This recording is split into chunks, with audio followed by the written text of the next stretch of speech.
Faire le bien, ça vient de la bonté. Et la bonté, c'est un attribut de Dieu. Si nous voulons vraiment aider, il faut le faire à la lumière de la parole de Dieu. C'est accomplir ce que Dieu attend de nous. Aimer son prochain comme soi-même. Et être une source de bénédiction pour quelqu'un. Donner un verre d'eau à ceux qui ont besoin ou une couverture, voilà. C'est quelque chose qui est concret. Faire le bien, c'est d'abord être disponible. Je dois les valoriser. Avoir ce regard attentif, le faire d'une manière appropriée. Une action de qualité.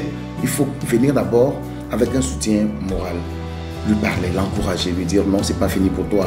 Prier avec elle surtout. Il y a des gens, franchement, s'ils sont venus à Christ aujourd'hui, ce n'est pas parce que nous sommes allés leur dire venez, Christ est bon.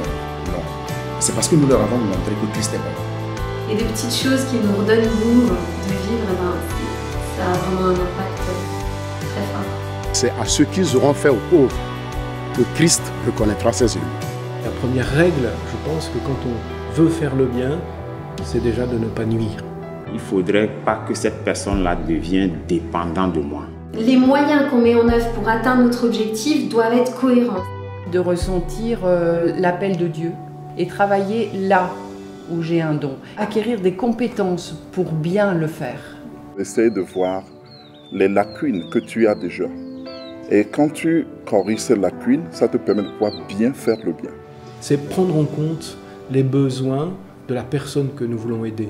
Et donc c'est dialoguer avec cette personne. Faire le bien va découler d'être la bonne personne en fait. L'une de nos stratégies, c'est de faire de chaque église un groupement dans la lutte contre la pauvreté. Le développement, c'est l'église. Associer le jardinage et le champ avec le ministère pastoral. On vient vous aider techniquement pour faire le travail. Celui qui va recevoir est acteur de ce qu'il va recevoir. Le monsieur, peut-être, il veut apprendre le métier de maçon. Il y a déjà un chef maçon qui est à l'église, donc qui prend ce monsieur-là avec lui pour lui apprendre le métier. Cette transformation va marquer le... L'homme là, on avait appris que mais maintenant, comme il va à l'église là, il travaille maintenant, il ne vole plus. La formation est le meilleur moyen de faire du bien à quelqu'un. Et on l'aide d'une manière que cela devienne une habitude dans sa vie et qu'il puisse l'appliquer. Vous faites régner la joie parmi la population.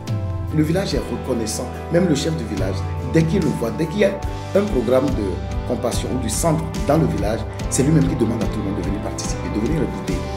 Former des gens, leur donner des moyens, qu'ils s'installent. Et c'est comme cela, nous les impactons et ils donnent de bons témoignages. Nous ne faisons qu'une part.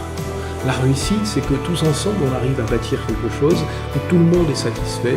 En donnant, en faisant le bien, pour moi, on apprend énormément, on grandit sur soi-même, on grandit avec l'autre et en fait, mutuellement, on enrichit.